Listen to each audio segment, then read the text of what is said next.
Bonjour à vous, je vous retrouve aujourd'hui pour la guidance de la pleine lune du 2 avril 2026.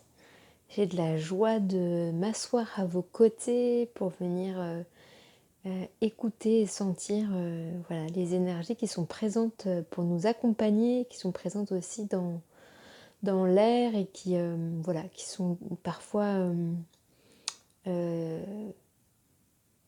j'allais dire handicapantes, mais en tout cas qui peuvent venir confronter l'énergie que l'on a à l'intérieur de nous. Et donc voilà, ces guidances pour moi sont un espace pour venir mettre des mots et pouvoir transmettre parfois des petits exercices ou des petites choses à mettre en place dans son quotidien pour justement amener de la fluidité, puis de la compréhension et venir traverser ces phases qui pour moi sont importantes, les phases de pleine lune et puis de nouvelle lune, pour pouvoir avancer voilà, avec fluidité sur notre chemin. La chose que j'ai sentie présente, puis le mot qui m'est venu fort quand je me suis sentie prête pour cette guidance, c'était vraiment l'énergie de la spirale. J'avais l'énergie de l'escargot qui venait aussi. Et donc voilà, je vais laisser circuler cette énergie-là pour voir ce qu'elle a à nous apporter aujourd'hui. Pour moi, la spirale, elle vient vraiment nous montrer les endroits où on évolue. Et enfin, tout est cyclique sur Terre. Les saisons, voilà, tout revient. Et en même temps, ça ne revient pas exactement au même point. C'est vraiment plutôt l'énergie de la spirale et de quelque chose qui est effectivement cyclique, mais qui se décale toujours un petit peu et qui grandit, qui évolue.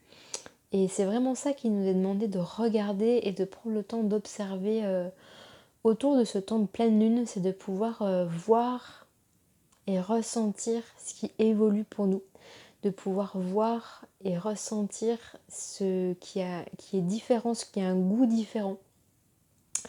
Et il y a un petit exercice qui vient avec, c'est de pouvoir prendre l'instant là du printemps 2026 et de pouvoir revenir en arrière, 5 ans en arrière, donc en 2021 et puis encore 5 ans en arrière, et de pouvoir venir vraiment voir où est-ce que vous étiez, ce que vous viviez, voilà, pour les 5 dernières années, puis les 5 années d'avant, qu'est-ce que vous faisiez, qu'est-ce que vous ressentiez, qu'est-ce que vous vibriez, qu'est-ce qui était au cœur de votre vie à l'aube de ce printemps, à la sortie de l'hiver. Comment vous sentiez dans votre corps? Est-ce que par exemple vous avez des carnets ou des agendas que vous avez gardés que vous pourriez réouvrir dans cette phase-là pour venir vraiment voir et ressentir ce qui était là, ce qui maturait en vous, ou simplement peut-être dans votre souvenir ou à l'aide de vos photos aussi. En tout cas, c'est vraiment l'invitation à venir observer, prendre vraiment un temps d'observation pour voir cette spirale à l'œuvre dans votre vie et pouvoir voir aussi ce qui a germé, ce qui était en dormance et ce qui s'est réveillé et ce que vous n'attendiez absolument pas qu'il se réveille, et aussi les espaces que vous intentionnez à l'intérieur de vous et puis qui aujourd'hui sont peut-être dans la matière ou en train de se mettre dans la matière ou carrément déjà réalisés, et de pouvoir vraiment prendre ce temps-là, c'est comme vraiment important de pouvoir ressentir la spirale de sa vie et de pouvoir ressentir son évolution, son mouvement, son changement, et de voir, de ressentir vraiment dans son corps, dans ses tripes, dans son cœur, qu'on ne revient pas au même point jamais, et qu'il y a vraiment une forme d'évolution. Et de pouvoir le goûter dans son corps et pas seulement à l'endroit cérébral et puis à l'endroit de l'intelligence, ça vient vraiment prendre soin de la vie qui coule en nous. Et c'est ça qui s'invite aujourd'hui. Et puis vraiment avec la spirale, il y avait pour moi aussi vraiment le symbole de l'escargot. Donc il y a vraiment la spirale et puis la spirale de la coquille de l'escargot. Donc je pense qu'il y a aussi quelque chose en lien avec cet animal-là, avec l'énergie de la lenteur. Et puis là c'est aussi l'énergie du printemps avec plein de pousses Chez moi, il y a plein de pissenlits, par exemple, très savoureux, je pense, pour les escargots. Il y a donc deux choses. Il y a vraiment l'endroit de... je vais essayer de le formuler dans le bon ordre. Comme savourer et prendre le temps de savourer ce printemps qui démarre. Et ça invite à la lenteur, ça invite à vraiment goûter et à se forcer à ralentir ou à presque mettre sur pause. Mais c'est pas une pause, c'est quelque chose de très très lent. Dans des petits instants du quotidien, ça peut être voilà, comme là avec le goût des pissenlits, mais de pouvoir venir savourer donc à la fois au niveau des papilles et du goût ce que vous mangez, un court instant pendant votre repas, voilà, hop, vraiment sentir ça. Ça peut être vraiment avec tous vos sens, ça peut être vraiment aussi prendre le temps de regarder ce printemps qui arrive, ça peut être de l'entendre, de le toucher, toucher les textures. C'est vraiment très sensoriel, je sens, très en lien avec les cinq sens. Et c'est à la fois dans des choses matérielles et à la fois dans des choses à l'intérieur de soi.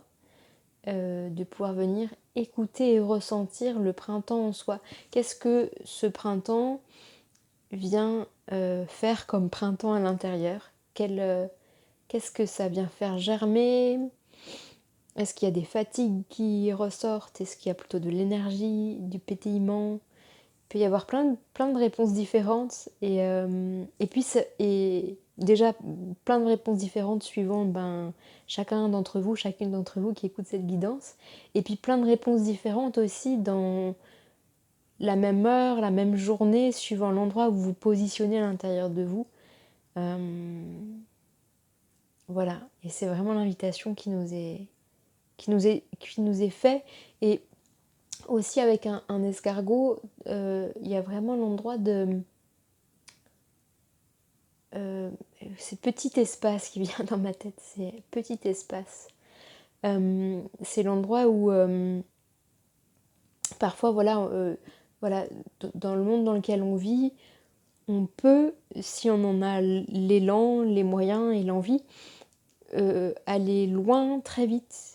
Ça peut être même à l'autre bout de la planète ou même déjà à notre travail en voiture. Là, il y a aussi avec l'escargot vraiment quelque chose qui se recentre sur, alors pas le quotidien, mais sur le chez-soi. Ouais, quelque chose qui recentre. C'est pas du tout pour empêcher l'épanouissement et tout ça, mais c'est pour venir vraiment apprécier et goûter ce qui est présent proche de vous. Ça peut être votre maison ou votre lieu d'habitation, ça peut être les gens avec qui vous vivez ou avec qui vous relationnez régulièrement. Et voilà, pouvoir avoir une écoute de ce qui est là, juste ici, présent. À la fois à l'intérieur de soi et à la fois dans son environnement proche. Voilà, c'est ça le message de l'escargot. C'est de savourer la vie avec lenteur et puis voilà, se recentrer sur l'essentiel, sur ce qui est autour de soi. Ça nous invite à ça parce que là, il y a quelque chose, je sens aussi, qui est dans l'énergie, qui est un peu comme un volcan ou comme une explosion, quelque chose qui peut... l'image qu'on me montre, c'est quelque chose qui est comme, comme contenu dans une petite boîte, puis on ouvre la boîte et hop, ça prend beaucoup plus de volume. Et il y a quelque chose de ça dans cette période, et donc voilà, de faire l'effort de la lenteur, ça permet comme d'équilibrer quelque chose.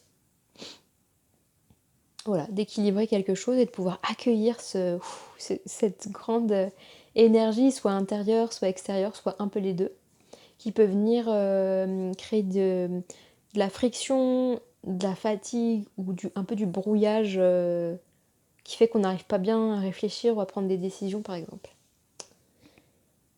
Voilà, c'est ça pour l'endroit de la spirale et puis l'endroit de l'escargot. Et il y avait une deuxième énergie qui venait quand je me suis centrée pour cette guidance, c'était l'énergie du parallèle entre la montagne et les montagnes russes. Je pense que ça va venir justement parler justement de cet équilibre. C'est vraiment à cet endroit qu'on va venir parler. Je trouve que c'est une toute autre énergie qui vient dans les couleurs. Je suis dans des couleurs beaucoup bleu, vert, très tranchées, assez foncées, des couleurs assez foncées. Voilà, ça c'est pour la couleur un peu de l'énergie que je reçois qui va nous parler de cet équilibre un peu et de cette balance.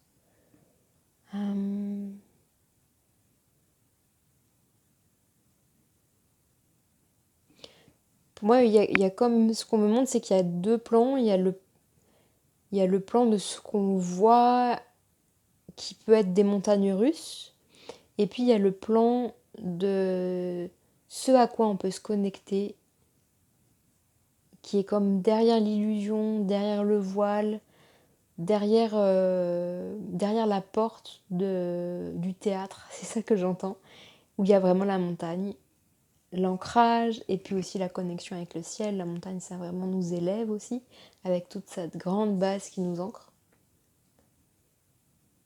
Et il y a comme l'invitation à pas se faire piéger par le manège avec les montagnes russes, toutes les distractions, toutes les émotions intenses et l'intensité qui peut être à la fois la peur, la joie, l'exaltation. Et tout ce qui va venir comme détourner notre attention de ce qui est vraiment nourrissant et de ce qui est vraiment nourrissant, régénérant et de ce qui nous élève. Je sens vraiment que la montagne, elle vient nous, nous, nous pousser à nous élever, à nous... Puis à être simplement nous, simplement humains, simplement nous-mêmes. Elle ne cherche pas à être autre chose qu'elle-même et elle cherche pas à oublier qui elle est. Je sens qu'il y a vraiment ça dans l'énergie de la montagne. Alors que les montagnes russes, il y a aussi quelque chose où il y a une recherche d'intensité pour un peu oublier qui on est, ce qu'on vient faire, comme vraiment quelque chose de déconnecté, de déconnectant.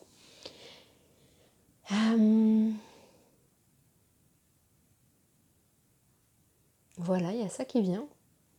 Il y a autre chose pour... Est-ce qu'il y a autre chose pour approfondir ou clarifier cette balance? Il y a un peu l'invitation à ce que vous puissiez ressentir ce qui dans votre vie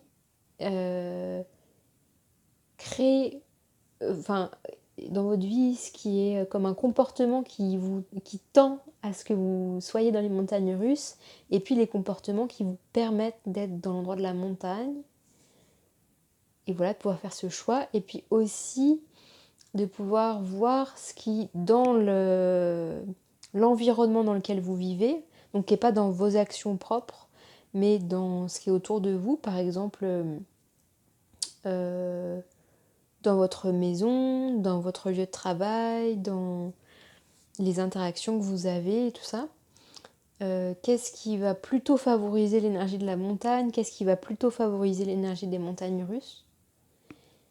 Voilà, il y a comme ça à voir. Et je sens que ce qu'on me dit, c'est que là, les esprits n'essayent pas de nous proposer de dissocier le fait de l'énergie du jeu qui peut être présent aussi, le fait de la distraction dans l'endroit des montagnes russes. Mais c'est comme s'il y a d'autres manières de se distraire qui pourraient être plus en phase avec son énergie propre et qui est moins dissonant. Et donc, et voilà, et je vois, là, l'image qu'on me montre, c'est vraiment quelqu'un qui est fort connecté à sa montagne et qui va dans des montagnes russes un temps précis et qui sait que, ok, s'il y va 2 heures, ça va vraiment le bousculer, mais s'il y va une demi-heure, c'est ok. Et inversement, je vois quelqu'un sur une montagne qui danse, en fait, qui danse avec les éléments, qui danse avec le vent, qui se relie aux animaux, qui se relie à l'énergie ambiante de cette montagne et qui est tout en temps dans un état de plaisir et de partage, mais qui est fort connecté aussi avec qui elle est, enfin qui il est. Voilà. Il y a quand même l'énergie du choix. C'est assez binaire quand même là dans ce qui est proposé, un peu comme l'endroit de la montagne et puis l'endroit des montagnes russes. Il y a un peu comme l'endroit de ok, qu'est-ce que vous avez envie de choisir pour vous. Voilà, c'est ça qui est présent. Et je sens qu'il n'y a pas de jugement de ces esprits-là qui transmettent ça, qu'il y a vraiment plutôt un accompagnement. Il y a quelque chose de très pédagogique dans ce que je ressens. Et si vous vous posez ces questions-là, je pense que même après, quand on sera dans la phase de se poser ces questions, de cheminer avec ça, il y a aussi quelque chose de pédagogique dans la réponse de l'univers ou de ceux qui nous accompagnent autour de nous.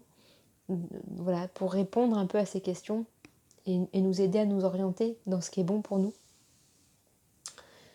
Je vois vraiment comme voilà, des bons parents, enfin des guides bons parents qui accompagnent leurs enfants à la bonne place, c'est-à-dire sans leur disant ce qu'il faut faire ou pas faire, mais vraiment en,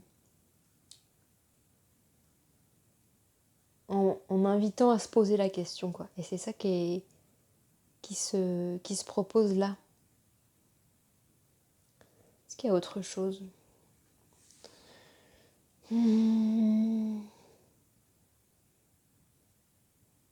Ouais, ce qui se rajoute, c'est que ce qui se partage ici, c'est vraiment au service de notre énergie. C'est au service de ce qu'on a envie de vivre, ce qu'on a envie de développer, ce qu'on a envie de ressentir. Et il y a vraiment l'invitation à pouvoir euh, oser connecter à l'espace de la montagne sans avoir peur que ça nous empêche d'être dans de la légèreté et dans de la joie et dans du jeu. Il peut y avoir vraiment les deux avec l'énergie de la montagne. Et, et il y a quelque chose, ce que j'entends, c'est ça vaut le coup. C'est un chemin qui vaut le coup d'oser l'emprunter, d'oser être soi et d'oser ne pas avoir peur d'emprunter son chemin d'ancrage et comme d'humain, de incarné et qui vient accueillir la lumière à l'intérieur de soi. Voilà, c'est ça que j'entends. Est-ce qu'il y a autre chose? Je pense que c'est bon pour aujourd'hui. Il y avait ces deux espaces, l'espace de la spirale et puis l'espace de cette montagne. Moi j'aime beaucoup l'exercice de venir mettre dans la matière des choses pour pouvoir les intégrer et les poser dans le réel. Et du coup j'aimerais bien vous inviter à pouvoir donc faire cet exercice de recherche là dans la spirale. Et pour la montagne, peut-être de prendre un temps pour vous relier à une montagne en particulier, ou bien de dessiner une montagne, de vous dessiner sur une montagne. Ça peut être des choses comme ça. C'est des élans, après vous verrez ce qui résonne pour vous. Mais je vous inviterais bien à venir mettre dans la matière cette énergie-là pour davantage la sentir et puis davantage pouvoir comme cheminer avec elle. Voilà, je vous remercie pour votre écoute. Je vous souhaite une belle pleine lune, une bonne intégration des énergies qui sont présentes en ce moment. Et je vous dis à bientôt.